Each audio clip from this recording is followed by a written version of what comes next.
What's going on, everybody? We're going to talk about selling on eBay today. This is actually a follow-up video. I bought a steel chainsaw. We did an unboxing on it, fixed it, got it cleaned up, put it back on eBay, put it on auction, and we'll get to those numbers and figures on how that actually shook out in just a minute. In the meantime, I want to talk to you about how I feel about my transaction with eBay. Let's get into what it costs to sell on eBay and what you may not know if you just purchase on eBay. So here's let me zoom in just a little bit more. Here's a chainsaw that I sold, 7-day auction. Final bid was $561. I did charge $50 for shipping, flat rate, wherever you were in the country. And then I get down here, because this is my order transaction details. So it says my fees were based on $647. It's a far cry from the $611 it would have been with just. So here's the little drop down and the breakdown of it. So there's my auction, there's my shipping, and there's sales tax. So they're going to charge me there, and in this particular category, 13.25%, which means their cut of my chainsaw transaction is $85.77. Oh, but wait, there's more. They're not done with me. So there's a final value fee for you. All right. And then look, oh, look, there's another final value fixed amount fee for another 30 cents.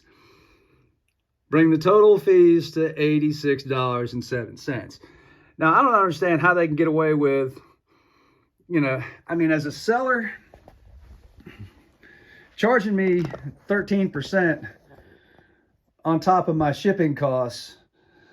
My actual shipping on this item, let me get back to my NASA spreadsheet here, was $44.80. So technically I lost money in that department. So we didn't actually cover the actual shipping once the fees got tacked on. It's just greedy, That's an awful lot. This didn't used to be like this. Let's go over to my NASA spreadsheet and we'll look at the total breakdown of where we made some money and what we had in it. So again, here's our $561 for the sale, my actual shipping costs. So there's my gross revenue, less my fees, netted me $440.13. Now, I bought this chainsaw, the original purchase for me, with tax tag, tip, fees, whatever, was $304.91. I had about $40 worth of parts to get it fixed up and get it running correctly and serviced, which brought me to a total of $344.91 I had invested in the saw. And then after all my fees and everything else, I netted $95.22. I feel like I worked a lot harder for that $95.22 than eBay did for their $86.07. Another thing that, let me get you backed out here. Let's talk about, and this hasn't happened. This is actually on delay, and I've got the webpage pulled up. This is actually an eBay seller newsletter that's pertaining to 1099s. So a little over a year ago, the IRS proposed that anybody in a third-party capacity that was handling money, let's say you Venmo'd somebody $600 and it was for goods and services, or you PayPal'd somebody and it wasn't friends and family. If you went above $600, you were going to get a 1099, and that would be considered taxable income. So if anybody's ever gotten a 1099, unless you have a lot of documentation to prove that it cost more than you got, then you're on the hook for all that. An update to this, because let's go back to what it was before this $600 threshold this window of earnings used to be $20,000 or 200 transactions. All right. So, for somebody like me that will occasionally sell something on eBay, and look, don't get me wrong, there's a national audience there. You're going to get as much as it's willing to get, so if I can justify saying, okay, if it's going to cost me 13%, do I have something that I can actually get, 20 or 30% more on,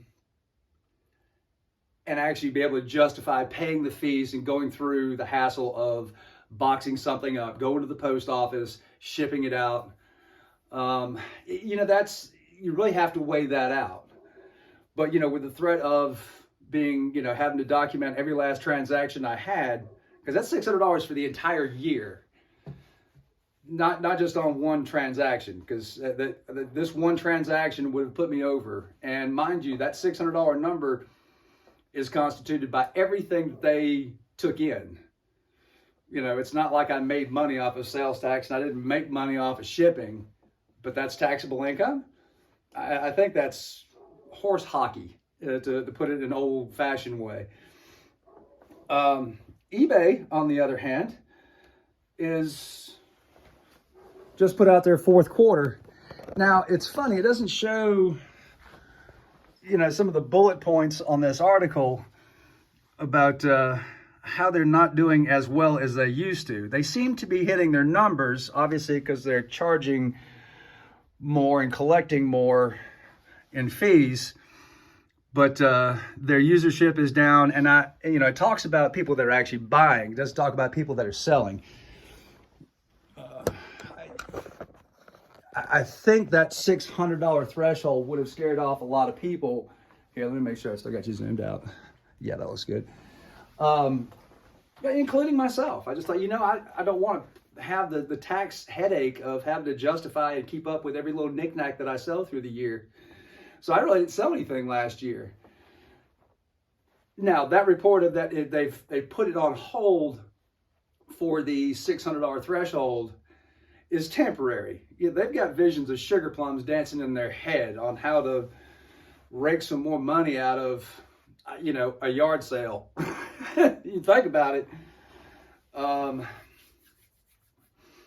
And their reasoning behind that is all of a sudden somebody finally realized that there would actually be millions of 1099s out there for $600, $700, $800 for very small amounts that would require an awful lot of tracking, paperwork, and storage to keep up with all this, plus tracking and to be able to look into it. Did you truly make a profit? Do you have receipts? Do you have all your information to justify that you did or did not make a profit, and what's considered taxable earnings and what's not? I think, let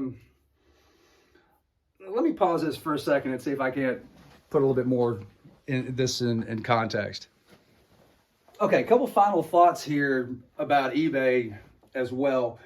I was inundated with additional offers and quietly mentioning that there'd be some fee to go along with it. And one of them was, hey, you can get paid like dang near instant. And this used to be a thing. When eBay and PayPal were two companies that were handling this transaction, when you got paid, PayPal, those funds would immediately go into your PayPal. And if you want to use your PayPal to buy more stuff on eBay or somewhere that accepted PayPal, you had instant access to those funds. Yes, they were a little slow about if you wanted to take that PayPal money and have it sent back to your checking account, that would take several days. When eBay started handling the transactions themselves in its entirety, so they became, the seller and the processor of funds, it was taking a week to 10 days to get funds back in. And in this world of digital banking, I find that incredibly difficult to swallow. So one of the offers that they had was, you can get paid almost instantly, within 30 minutes, even on the weekends. It only going to cost you another 1.5% of the entire purchase price. So,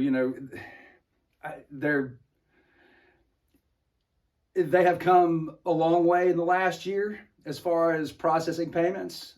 This auction closed on Thursday night this week around 9 o'clock ish. I had funds in my checking account Saturday morning. So that's pretty good turnaround time. Nobody's going to grumble about that. As I was making the ad, it kept asking me if I wanted to promote the listing. Now, it didn't tell me what it was going to cost to promote the listing, which means basically if you don't come up in the top search on the first page, you're going to be down there on those sponsored ads at the end of the page where you go to click to the next page. Whatever else they broadcast out to help bring more attention to your ad, again, it is going to cost you more. I feel like the $561 that's fetched at auction was a good price considering its condition and everything else. So I think I'm gonna leave it there. You guys comment in the bottom. If somebody sells an awful lot on eBay, then let me know what your experiences are. Selling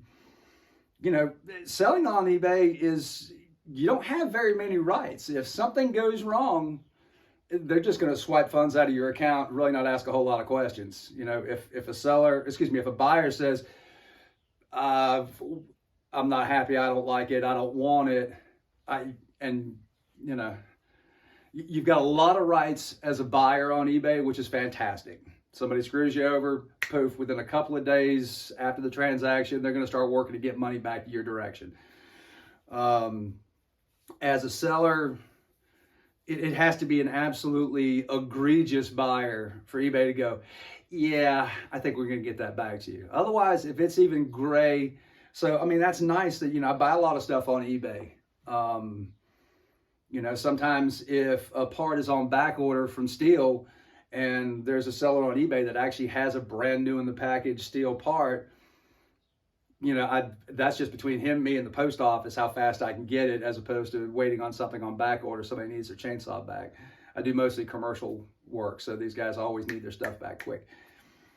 I think we'll leave it there. But yeah, chime in, tell me what your experiences are.